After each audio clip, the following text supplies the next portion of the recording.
లలిత exchange Utsav పాత నగల అదే బరువుకి కొత్త నగలు తీసుకో నగల ప్రైస్ లో 20% ఆదా చేసుకోవచ్చు.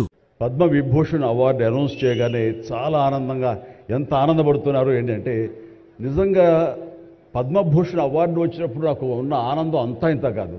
కానీ ఈ నేల తర్వాత ఇప్పుడు ఈ పద్మ విభూషణ్ అవార్డు వచ్చినప్పుడు నిజంగా అంత ఉత్సాహం లేదు. ఏదో వచ్చింది, సంతోషం, గౌరవంగా స్వీకరించాలి, ఎంత ప్రజాభిమానం అని అనుకుంటూ ఉన్నాను. కానీ ఆ తర్వాత తరలి వచ్చేటువంటి వివిధ ప్రాంతాల నుంచి మనుషులు కానివ్వండి, వ్యక్తులు, అభిమానులు, సినిమా పరిశ్రమ నుంచి కానివ్వండి, రకరకాల అసోసియేషన్స్ కానివ్వండి, అలా ఎంతోమంది రాజకీయ ప్రబుద్ధులు కానివ్వండి, అందరూ గత వారం రోజులుగా ఎడతెరిపి లేకుండా వాళ్ళు ప్రశంసలు కురిపిస్తున్నారంటే ఆ ఆనందం ద్విగుణీకృతమైంది. ఎంతో ఉద్వేగానికి ఎంతో ఇదిగా అయ్యింది. అవార్డు ఇవ్వని అభిమానం, అవార్డు ఇవ్వని ఉత్సాహం, ప్రోత్సాహం మీ కరతాళ ధ్వనుల ద్వారా, మీ ప్రశంసల ద్వారా ప్రతి ఒక్కళ్ళు మనసారా ఆశీర్వదిస్తుంటే చాలు, ఈ జన్మ, ఇది పూర్వజన్మ సుకృతం, ఎప్పుడో చేసుకున్న పుణ్యఫలం, మా అమ్మానాన్నలు వాళ్ళకి జన్మించేందుకు వాళ్ళు చేసిన పుణ్యఫలం నాకు ఈ విధంగా సంక్రమించిందంటూ నేను నిజంగా మనసు స్పందించి అలా భావిస్తాను. అదే మీ ముందు ఉంచుతున్నాను. ఇక నాకు తెలిసి ప్రప్రథమంగా అవార్డులు అనౌన్స్ చేసిన వెంటనే ఒక ప్రభుత్వం స్పందించి వారికి ఈ రకంగా సన్మానం చెయ్యాలి అనే భావం రావటం అన్నది బహుశా ఎప్పుడు జరగలేదు. ఇదే మొట్టమొదటిసారి జరిగింది. దానికి ప్రధానమైన కారణం యువకులు, డైనమిక్ లీడర్, మన ముఖ్యమంత్రి రేవంత్ రెడ్డి గారు, అలాగే వాళ్ళ సహచర మంత్రి వర్యులు, వీళ్ళందరూ ఒక్కడిగా అనుకుని స్పందించిన మనసుతోటి మన వాళ్ళని మనం గౌరవించుకోకపోతే ఎలాగ గౌరవించుకోవాలి అంటూ అన్నది నిజంగా చెప్తాను. సభాముఖంగా వారికి నా హృదయపూర్వక ధన్యవాదాలు తెలియజేస్తాను. అంటే సన్మానాలకి ఇక్కడ నేను కానీ, మన వెంకయ్యనాయుడు గారు కానీ, ఇతర పద్మ అవార్డీస్ కానీ ఎవరు కొత్త ఏం కాదు. వాళ్ళు రకరకాలుగా విధాలుగా వాళ్ళు సన్మానించబడుతూ ఉంటారు. కానీ సరిగ్గా ఇలాంటి సమయంలో ప్రభుత్వం ముందుకు రావడం అన్నది వారు ఈ కళాకారులకి, కళలకి వారు ఇస్తున్న ప్రాముఖ్యతకి నిజంగా మనస్సు స్పందించి నేను నా అభినందనలు తెలియజేస్తున్నాను. ఇందులో భాగంగా నిన్న మొన్న ముఖ్యమంత్రి గారు అనౌన్స్ చేశారు. ఇక్కడ నంది అవార్డ్స్ అనేవి ఒకప్పుడు ఇస్తూ వచ్చాము.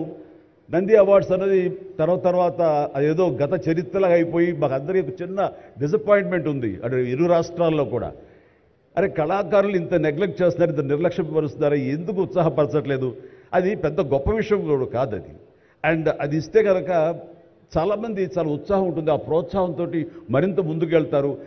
తద్వారా ఎన్నో సినిమాలు కానీ, నాటకరంగం కానీ ఇవన్నీ అభివృద్ధి చెందుతాయి. తద్వారా ఎంతోమందికి ఎంప్లాయ్మెంట్ కానివ్వండి, ఎంతోమంది ప్రోత్సాహం కళాకారులు ఇంకొంచెం రావడం కానివ్వండి. ఆ రకంగా ఈ రోజును చూస్తే కనుక మన సినిమాలు ప్రపంచవ్యాప్తంగా ముందుకెళ్తున్నాయంటే అలాంటి ప్రోత్సాహం, అలాంటి ఉత్సాహం ఉండబట్టే. సో ప్రభుత్వ పరంగా కూడా అలాంటివి ఉంటే కనుక ఇది మరింత ముందుకెళ్ళడానికి అవకాశం ఉంది. అది గుర్తెరిగి ఈ రోజున ఆ అవార్డులు మళ్ళీ మనం రెజ్యూమ్ చేస్తాం, మళ్ళీ తిరిగి మళ్ళీ ఇస్తామని ఆ నిర్ణయం తీసుకోవటం, దానికి పేరు ప్రజాగాయకుడు.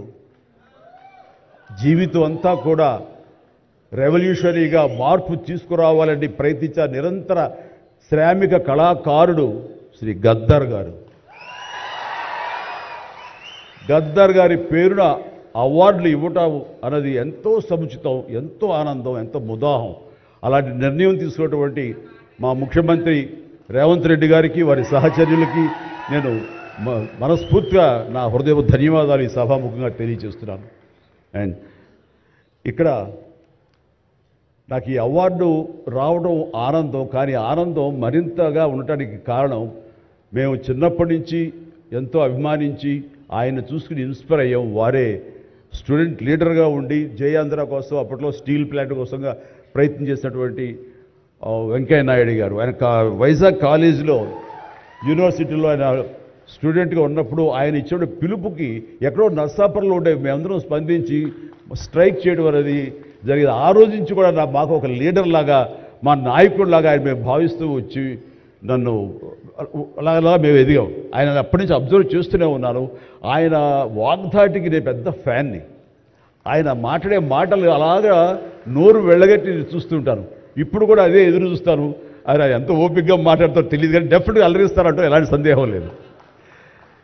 సో ఆ రోజు నుంచి ఈ రోజు వరకు కూడాను ఆయన రాజకీయంగా ఒక హుందాతనంతో రియల్ స్టేట్స్మెన్ ఇన్ పాలిటిక్స్ అన్నది ఆయన నిర్మాణాత్మకంగా అలా ముందుకెళ్తూ ఈ రోజున అత్యున్నతమైన పొజిషన్ మాజీ ఉపరాష్ట్రపతిగా ఆయన నిర్వహించి తన బాధ్యతలు చేశారు. కానీ ఆయన ఎప్పుడూ మదనపడుతుంటారు. నాతో కూడా ఆయన షేర్ చేసుకున్నారు. రాజకీయాలు రాను రాను ఇలాగా దుర్భాషలతోటి వ్యక్తిగత విమర్శలతోటి ఇలా దిగజారిపోతున్నాయి చిరంజీవి గారు. ఇది కాదు, ఇది ఆ హుందాతనం ఉండాలి. ఉండి కూడా ఎన్ని సాధించాం మేము. అది ఇదవుతున్నట్టు ఎంత మదన పడుతున్నారంటే వన్ కూర్చున్నప్పుడు ఆయనతో నాతో చెప్పినప్పుడు ఇప్పుడు కూడా అలాగే అయిపోతుంది. అలా అవ్వకుండా ఉంటే బాగుంటుంది అంటే అలాంటి అవ్వకుండా ఉంటే బాగుంటుందన్న ప్రయత్నంలో నేను కూడా మిమ్మల్ని ఇన్స్పిరేషన్గా తీసుకుని నేను వెళ్ళినవాడేనండి. కానీ ఆ ధాటికి ఆ మాటలకి మాట పడటం మాట అనటం ఇది నా వల్ల కాదు, మీలాగనే. కాబట్టి నేటి రాజకీయాల్లో మనం అన్ఫిట్ అంటారా, లేకపోతే మనలాంటి వాళ్ళు ఇలాగా ఎగైన్ ప్రతిసారి ప్రతి చోటని చెబుతూ ఉంటే ప్రజలు వాళ్ళు మోటివేట్ అయ్యి అలా దుర్భాషలాడి రాజకీయంగా వ్యక్తిగతంగా విమర్శ చేసే వాళ్ళని కానీ తిప్పి కొట్టగలిగితే ఖచ్చితంగా మీరనుకున్నది నేను అనుకున్నది జరిగి తీరుతుందండి. ఒక వాజ్పేయి గారు ఆ రోజుల్లో స్టేట్స్ మ్యాన్ అంటారు. ఆయనలాగా మళ్ళీ అంత హుందాతనం మళ్ళీ మనం ఈ రోజున మనం వెంకయ్యనాయుడు గారిలో చూస్తున్నాం. అయితే ఆయన రాజకీయంగా కొంచెం విశ్రమించారు కాబట్టి ఈ రోజున ప్రజలే ఆలోచించుకోవాలి. అలాగా నోరు జారే వాళ్ళని దుర్భాషలాడుతూ వ్యక్తిగత విమర్శలు చేసేవాళ్ళని తిప్పికొట్టే విధంగా నిర్ణయించే శక్తి మీకే ఉన్నది, మీరే నిర్ణయించుకోవాలని చెప్తున్నారు. ఈ రోజున రకరకాల రంగాలకు సంబంధించినటువంటి గొప్ప గొప్ప వ్యక్తులు వాళ్ళు గుర్తింపు వస్తుందా రాదా అని కాదు, అది వాళ్ళ ఇంట్రెస్ట్ కొద్ది. ఈ రోజున ఇక్కడ ఒక్కొక్కరు శిల్పకళాకారులు ఉన్నారు, అలాగే కొన్ని ఆర్ట్ ఫార్మ్స్ ఆఫ్ విలేజ్ రూరల్కి సంబంధించిన వాళ్ళు ఉన్నారు, సమయ గారు ఇట్లాగా అలాగే రకరకాల కవులు ఉన్నారు. వీళ్ళందరూ కూడాను ఆ పని చేసుకుంటూ వెళ్ళిపోయి అదే మా జీవితం అదే మా ధ్యేయం అంటూ అలా ముందుకు వెళ్ళిపోయే దీంట్లో ఈ రోజున ప్రభుత్వాలు గుర్తించి వాళ్ళకి పద్మశ్రీ అవార్డులు ఇవ్వటం అన్నది, పద్మ అవార్డుతో గౌరవించుకోవడం అన్నది ఈ సందర్భంగా నేను వాళ్ళ గుర్తించినటువంటి భారత కేంద్ర ప్రభుత్వానికి నేను మనస్ఫూర్తిగా నా అభినందనలు తెలియజేస్తాను, నా సంతోషాన్ని వ్యక్తపరుస్తాను. దీనికి మరీ ముఖ్యంగా మన ప్రియతమ నరేంద్ర మోడీ గారు ప్రధానమంత్రి, ఆయన దీన్ని గుర్తించి అలాగా ఇవ్వడం జరిగింది. ఇక్కడ ఒక విషయం చెప్పొచ్చో చెప్పకూడదో తెలియదు, కానీ ఒక విషయం చెప్తాను. మధ్యాహ్నం నాకు అవార్డు మీకు ఇవ్వాలనుకుంటున్నాము, మీకు మీ కన్ఫర్మేషన్ కానీ మీ యొక్క ఆమోదం మాకు తెలియాలంటూ హోమ్ డిపార్ట్మెంట్ నుంచి ఫోన్ ఇచ్చినప్పుడు ఒక షాకు లోన్ అయ్యాను. అప్పటికి ముందు నుంచి స్పెక్యులేషన్స్ ఉన్నాయి, కానీ నాకు ఇవన్నీ కూడా వస్తాయి లేవో అనే దాని మీద ఎప్పుడో మీమాంస ఉండేది నాకు. వాళ్ళు చెప్పగానే సంతోషించాను. సో ఈవినింగ్ ఎన్నింటికి వస్తుందని వాళ్ళు 6-7 o'clock వస్తుంటే అప్పటి నుంచి అలా టీవీలు ముందు కూర్చున్నాను. సో కొంతసేపు చూసేసరికి రాలేదు ఆ వచ్చినాయి అని కాబట్టి నేను సర్దుకొని కూర్చుంటే ముందు పద్మశ్రీ అవార్డులు ఒక 34-36 వచ్చినాయి. ఆ తర్వాత నెక్స్ట్ మందే కదా అనుకుంటూ అందరూ సర్దుగా రెండు పిల్లలు గొడవ చేయకుండా కూర్చోండి రే ఇష్యూగా నా పేరు వస్తుంది అంటూ కూర్చాను. అరగంట అయింది రాలేదు, గంట అయింది రాలేదు, గంటన్నర అయింది. ఓరి బాబోయ్ ఏంటిది, ఏదైనా మళ్ళీ ఏమైనా మారుస్తారా, మనకి వచ్చే అవకాశం లేదని చిన్న మీమాంసలో ఉన్నారు. ఆ తర్వాత వచ్చిందనుకోండి, ఆ తర్వాత ఇదే డౌట్ నేను మన వెంకయ్యనాయుడు గారి ఇంటికి వెళ్ళి నేను ఆయన గౌరవంగా ఆయన సన్మానించుకున్నప్పుడు ఆయన ముందు చెబితే ఇదంతా కూడా నరేంద్ర మోడీ గారు ఒక ఆలోచన అండి. పద్మశ్రీ అవార్డులు చాలా బడుగు బలహీన వర్గాలకు సంబంధించినటువంటి చిన్న స్థాయి కళాకారులకు వచ్చింది. ఒకేసారి వెంకయ్యనాయుడు గారి పేరు, చిరంజీవి పేరు, పద్మ సుబ్రహ్మణ్యం పేరు, వైజయంతిమాల బాలి పేరు వస్తే కనుక అది సుస్పష్ట, అది ప్రముఖంగా వేసేస్తారు. అలా వేసినప్పుడు వీళ్ళ గురించి ఎవరు చెప్పుకుంటారు? కాబట్టి వీళ్ళ గురించి చెప్పుకోవాలి అంటే గంటన్నర టైం మధ్యలో గ్యాప్ ఇవ్వండి. గంటన్నర వరకు వాళ్ళ గురించి చర్చ జరుగుతుంది. వాళ్ళు ఎవరు అంటారు, ఇక్కడ సమ్మయ్య ఎవరు, ఆచార్య గారు ఎవరు, ఇలా పేర్లని చెప్పుకుంటూ వాళ్ళ గురించి ఆలోచిస్తారు, చర్చించుకుంటారు. వాళ్ళకి గుర్తింపు వస్తుంది. అది రిజిస్టర్ అయిన తర్వాత దెన్ చిరంజీవి వెంకయ్యనాయుడు గారు ఏ డబ్బు ఇష్టం అన్నారు. అది నిజంగా గొప్ప ఆలోచన, గొప్ప ఇది. వారి గురించి తెలుసుకున్న తర్వాత నాకు నరేంద్ర మోడీ గారి మీద గౌరవం మరింత పెరిగింది ఆయన చిన్న ఆలోచించి. సో ఇలాంటి సన్మానం జరగటం అన్నది నాకు నిజంగా అత్యంత గౌరవంగా భావిస్తాను. నా జన్మ సార్థకమైందని భావిస్తున్నాను. ఎన్నో కార్యక్రమాలు చేశాను. ఇది సినిమాల్లో రాణించిన కూడా సినిమాల్లో ఎంతో ప్రప్రథమ స్థానంలో ఎన్నో సంవత్సరాలు దశాబ్దాలుగా ఉండటమే కాకుండా ఆర్టిస్ట్కి సామాజిక బాధ్యత, సామాజికటువంటి సేవ చెయ్యాలి. అది నేను అనుకోను కాదు, ఏమీ కాదు, నాకు అనిపించి నా అభిమానులు అందరూ కలిపి వాళ్ళు ఎంతసేపటికి సినిమా థియేటర్లకో వాల్ పోస్టర్లకో పాలాభిషేకాలకో వీటి కొట్టుకోవడాలు వీటికి ఉండేటటువంటి కల్చర్ని మనం మార్చాలి అనే ఉద్దేశంతో వీళ్ళందరూ శక్తివంతులు. ఇలాంటి శక్తిని అన్గైడెడ్ మిస్సైల్లా ఉండకుండా దీని అన్నింటి ఛానలైజ్ చేస్తే కనుక వీళ్ళ చేత సత్కార్యాలు మనం చేయించుకోవచ్చు అనే భావం నాకు లేట్ 90s వచ్చింది. అందులో భాగంగా ఆ రోజున బ్లడ్ దొరకక ఎంతోమంది మరణిస్తున్నారని తెలిసిన తర్వాత ఇంతమంది ప్రజానీకం ఉండి కేవలం బ్లడ్ అనేది హాస్పిటల్లోనో లేకపోతే ఫార్మస్యూటికల్స్లోనో దేడు దొరకదు మనకి. అది మనిషి ఇంకో మనిషికి ఇస్తేనే దొరుకుతుంది. అలాంటిది మనుషుల్లో ఇన్స్పైర్ చేయక వాళ్ళు స్పందింపచేసే విధంగా ఎవరు ముందుకు రాక జరుగుతుంది. కాబట్టి నేను ఎందుకు చేయకూడదు? నా అభిమానులు అనేవాళ్ళు ప్రాణం ఇస్తామంటారు. ప్రాణం వద్దు, రక్తం ఇవ్వండి, రక్తం ఇవ్వండి అంటూ నేను 25 సంవత్సరాల క్రితం ఇక్కడ బ్లడ్ బ్యాంక్ పెట్టిన తర్వాత ఈ ఉత్సాహం ఏమైనా పొంగులాగా ఉండి తర్వాత చల్లబడిపోతుందా అని అనుకున్నాను. కానీ లేదు, ఒక జీవనదిలాగా సాగుతూనే ఉంది.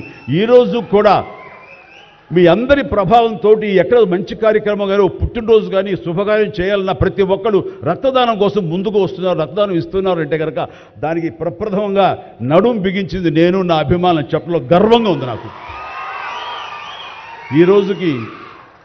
అలాగే మన కరోనా క్రైసిస్ వచ్చినప్పుడు బయటికి వెళ్ళే అవకాశం లేదు, ఉపాధి లేదు, ఇంట్లో కట్టుబడి ఉండాలి.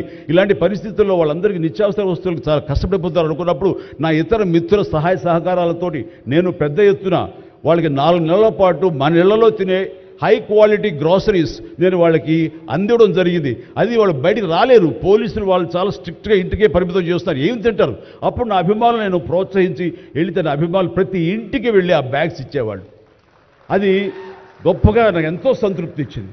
అలాగే ఆక్సిజన్ దొరకని పరిస్థితుల్లో, ప్రభుత్వాలు కూడా చేయలేని పరిస్థితుల్లో, హాస్పిటల్స్ అన్నీ కూడా చేతులు తీసిన పరిస్థితుల్లో నేను నా మిత్రుల సహకారంతో నేను స్వయంగా నా అభిమానులతో వారం రోజుల్లో 32 ప్లేసెస్లో ఆక్సిజన్ అందివ్వడం జరిగింది. అలాగే కాన్సన్ట్రేటర్స్ ఇవ్వడం జరిగింది. ఇవన్నీ కూడా ఏంటంటే చెయ్యాలని తపనతోటి. బహుశా ఇవన్నీ కూడాను నాకు ఈ రోజున ఈ అర్హత రావడానికి, ఈ అవార్డు రావడానికి నాకు దోహదపడిందేమో అనుకుంటున్నాను. భగవంతుడా ఇంకా నాకు ఈ శక్తి సామర్థ్యాలు ఇవ్వు, ఈ ఆలోచన ఇవ్వు. నేను అవార్డుల కోసం ఎదురు చూడను, అవార్డులు రావాలని కోరుకోను. లేకపోతే చాలు, వాళ్ళ గుండెలు ఉండే ప్రేమ కంటే ఏ అవార్డు పెద్దది కాదు. కాబట్టి ఇలాగా మిగతా జీవితం సినిమాలు చేస్తూనే ఉంటా, డ్యాన్సులు ఆడుతూనే ఉంటా, ఫైట్లు చేస్తూనే ఉంటా, మిమ్మల్ని అలరిస్తూనే ఉంటా. అలాగే ఈ సేవా కార్యక్రమాలు కొనసాగిస్తూనే ఉంటాను. ఇది మీకు చెబుతూ ఈ అవకాశం ఇచ్చినటువంటి తెలంగాణ రాష్ట్ర ప్రభుత్వానికి, మరీ ముఖ్యంగా మా ముఖ్యమంత్రి గారికి, మా ఉప ముఖ్యమంత్రి భట్టి గారికి, అలాగే మా సినిమాటోగ్రఫీ మినిస్టర్ గారికి, మిగతా ఇతర మినిస్టర్స్ అందరికీ నా హృదయపూర్వక ధన్యవాదాలు తెలియజేస్తూ థ్యాంక్ యూ సో మచ్. జై హింద్.